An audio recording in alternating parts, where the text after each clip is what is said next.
little blower over there. Small little come up here. Paid 80. And the big banger.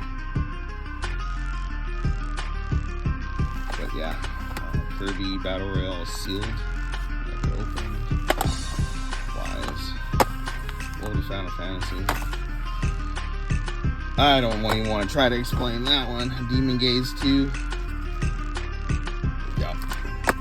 Oh, cool. More for personal, not even for resale. Ultimate, I'll probably make my money back. That'd be cool. I got a little jealous. Everybody was picking one of these up. I looked online, found one at Target. Last one in stock. Wasn't displayed. Showed up in there. They had it in the back. And believe it or not, I got this in a trade, really. Some dude traded me the collector's edition to Zelda Tears of the Kingdom right here. And I ended up having one already, so I had to flip it. Wanted to flip it, pretty much. And he traded me for that Chocho Robo GameCube game with no Manny. And he also gave me $200 on top of it. So I went, flipped that, returned it. Got my money back for the one I did get and got the Switch. Yeah. Sorry. Games. That's awesome. I'm just doing the thing.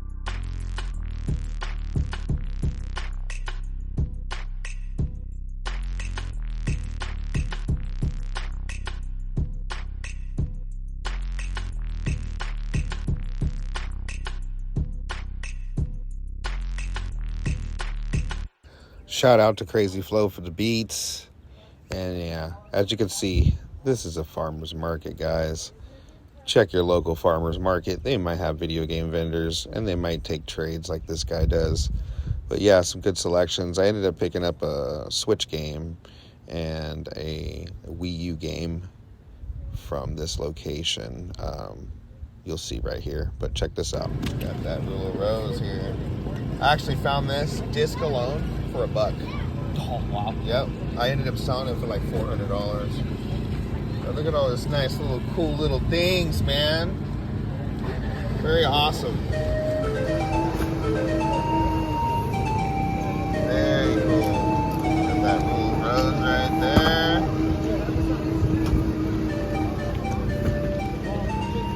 Ready for Christmas. Final fight. And this is at a farmer's market, guys. It is around Need for Speed Most Wanted.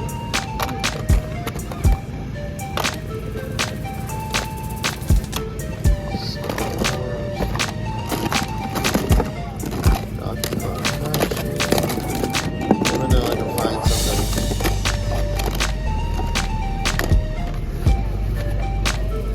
Looks like 500.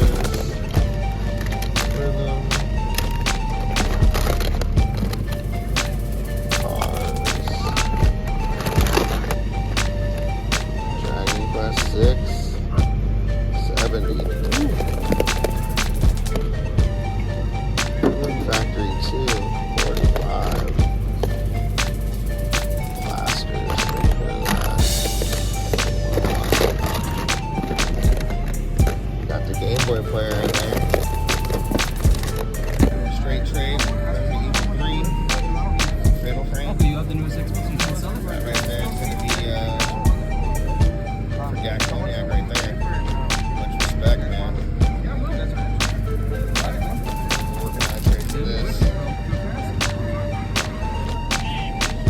I actually got that Resident Evil 1 in like a little bundle for like $1. So there's something that happens later, I'll tell you.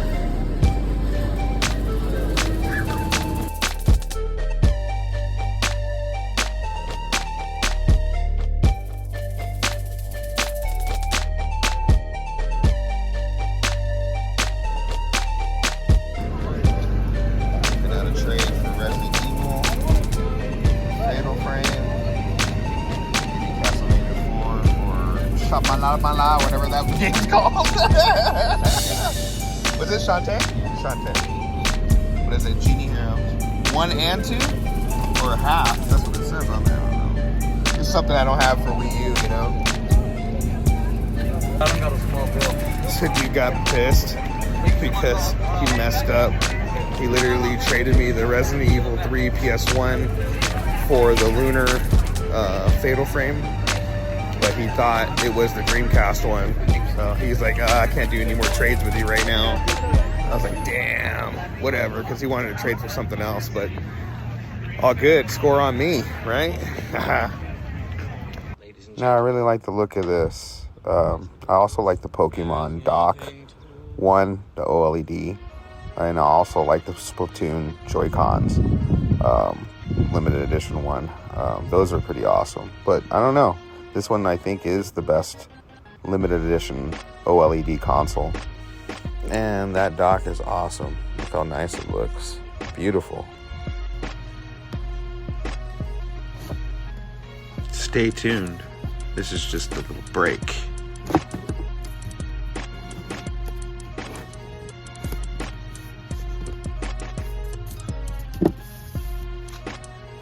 What up, guys? Got a few pickups I wanted to share with you. As you saw on that farmer's market trade, I traded Castlevania 4, which is actually kind of a Super NES banger, for Shantae. I have trouble saying it, you know. Shantae 1 and 2 Genie Hero for the Wii U. I actually don't own this, and I'm glad to add it in. It's minty fresh. As Gak would say, Asian owned, 100%. So that's cool to add into the collection there. Next up, you know, I get lots and I trade in stuff and get trade credit, and I usually do like promo stuff. Like they'll have like a trade towards Zelda, get an extra 30%, or trade 2 games in, you get a $50 increase. I don't know, whatever promo they have, I'll usually use and abuse. I'll trade in stuff and then pre-order something and then cancel my pre-order later and then put it towards something else and then kind of redo it over and over again, so I can always get that boost.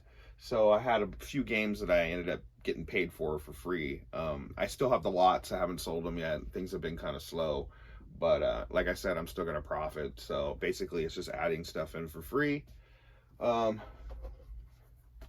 got Cult of the Lamb, which I heard was actually pretty cool.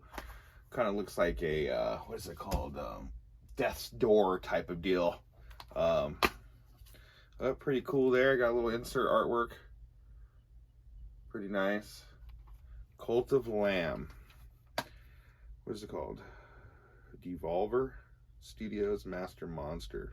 Devolver Digital. Interesting. Yeah, so that was added in. I saw this on sale on, I think it was Best Buy or Amazon, and flip this code over here.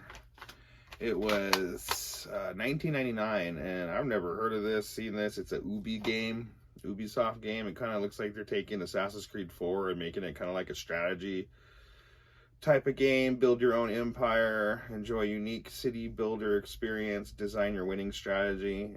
The dawn of a new era is happening. Mild violence, language, alcohol, and tobacco reference. But it's Anno. I want to say Anno 1800 console edition. It's for the PS5. It was $19.99. I price matched at GameStop and got it for $19.99, which was pretty cool. So that took care of that. Unfortunately, it was one of the last copies. You know how they get them. But I was like, screw it, I'll take it, you know. Same with this one here, which I missed out on the second one. I have a friend named Steve. He actually was working for a company that was like producing or selling Shadow Warrior 2. He said that he was going to save me a copy. This was years ago, and it never happened. And I think that game is going for like, it's for the PS4, it's going for like $250, $300 now. But I have Shadow Warrior 1 on the PS4, and I was kind of pleased to see this, man. I thought it was only digital, but Shadow Warrior 3, the definitive edition. And of course, again, last copy, but I'm probably going to play this. I like the first one a lot. I never got around to playing the second one, but I have it digitally. But yeah, there's that there. And cool one, man. I had this pre-ordered for a little while when I saw it like a commercial or something. I think I saw it on YouTube, to be honest with you. But it's the 2K drive. What's really cool is I have a PS4 Pro, and this version here actually comes with a digital code for the PS4 version of the game. So what's really cool is I have my PS5s, right? Fives. Got one for my son. It is activated as my primary, and then the one in the living room is activated as the primary and my secondary. So what I do is I log into the front room one and access the game that way. Let me take that back. I put the disc into mine and we access the game that way because I have the PS5 version. But since they have the digital version digitally, they log in, and under the primary PS5, you can use any account for PlayStation Plus or any games downloaded. And so my son logs into that one.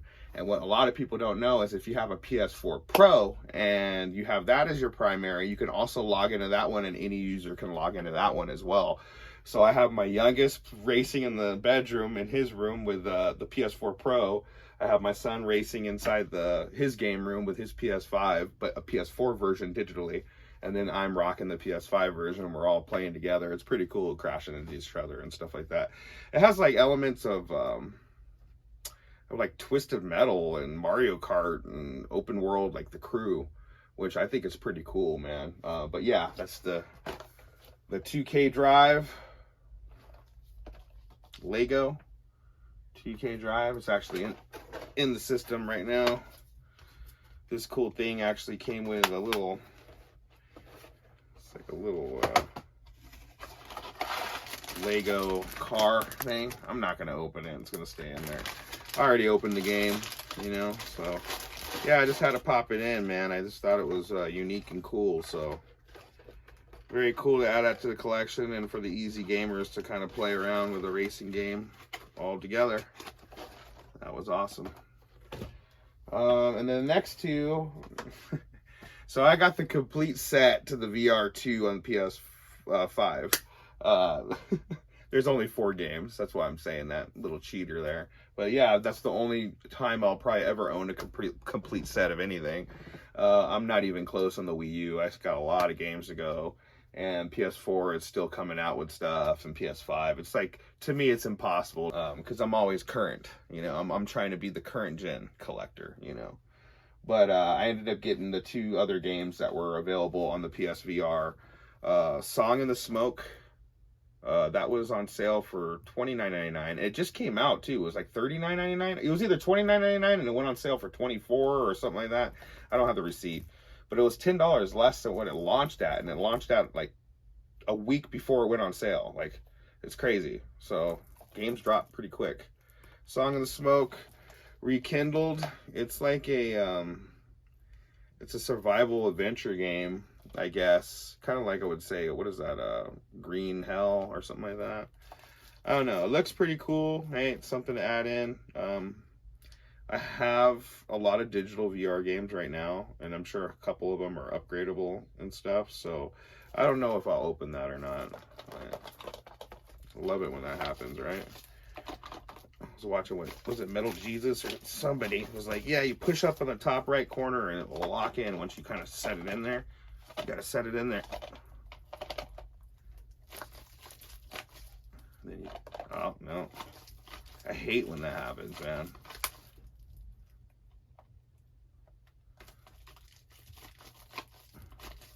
I think I got it. Yeah.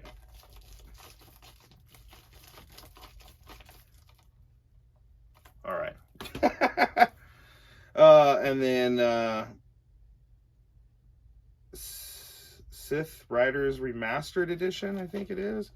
Kind of looks like this is a music grouping kind of game, includes songs, remastered visuals. It's one of those games where you buy it new and you plant a tree. So I'm not sure if you guys ever seen that, but VR required. Probably going to stay sealed as well, because I already know these games are going to shoot up in value, because they already, I don't know if you guys watched the Sony event, what I thought of it. Okay, Metal Gear, that was cool. But yeah, I just found out Alan Wake 2 was going to be only a digital.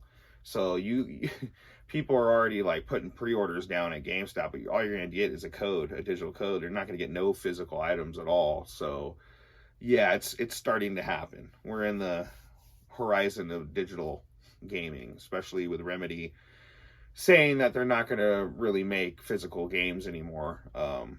So yeah, dude. Yeah, so that kind of sucks. But the Sony event I thought was really decent. It wasn't bad, but I mean, it wasn't as horrible as the other ones that they do. You know, I was expecting Spider-Man 2 to be shown for like 30 minutes out of the hour they're on, or hour and 10 minutes or whatever it was. But yeah, I was disappointed there was no Twisted Metal. I've been a David Jaffe fan for a long time when he made God of War and the first Twisted Metal. So it makes sense. He's probably not involved. He probably wants to be involved. So hopefully he has an idea of what's going on with his series that he created, you know.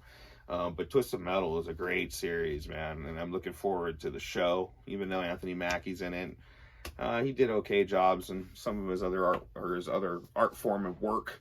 But yeah, we'll see how that ends up being. Twisted Metal. Yeah. I liked everything that's going on, and Easy Gamers signing out. Question to you guys, do you think that there'll ever be another E3? Are they done completely? Because it seems like everything is just on YouTube now, or on some type of streaming platform. Save a lot of money, you know, maybe even lives, you know, who knows. But are all the E3s done completely? Like, am I missing something here? When was that announced? Like, I know that they weren't doing stuff, and they're like doing their little events and stuff individually, but I mean, that thing was cool. People would go to get little free t-shirts and promo items, and everyone would socialize and get to touch the new games and play the new games, you know. I don't know, the new hardware. Other thing is, I was wondering what you guys thought about the new Sony handheld. I didn't think that was going to come at all. I thought the Vita was it.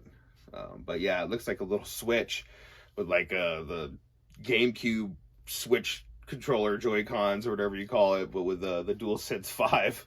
I don't know.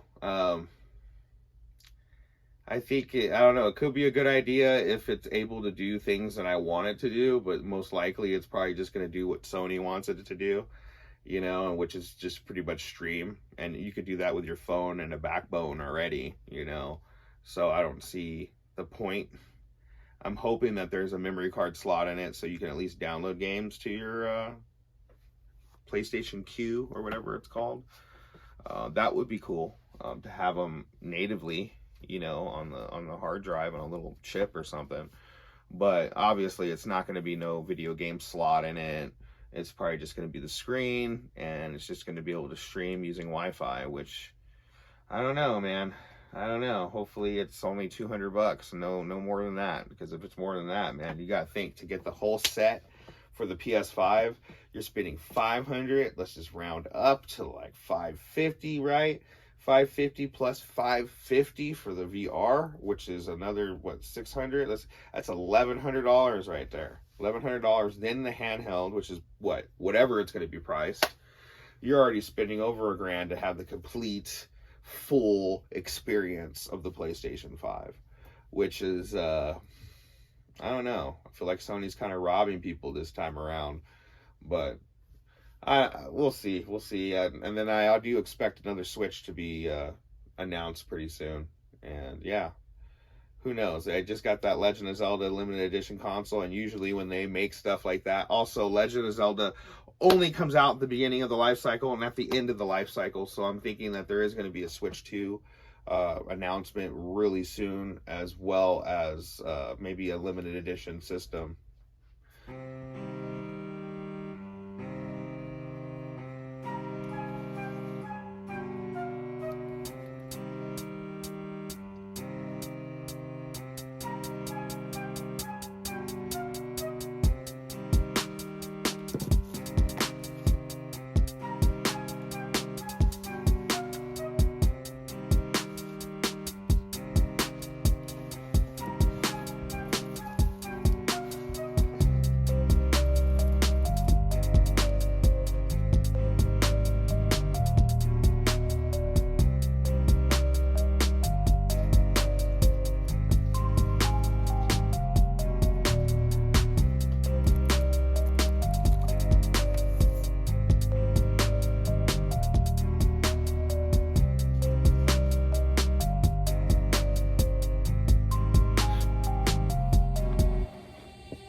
I was once bitten by a cobra, but after 5 days of agonizing pain,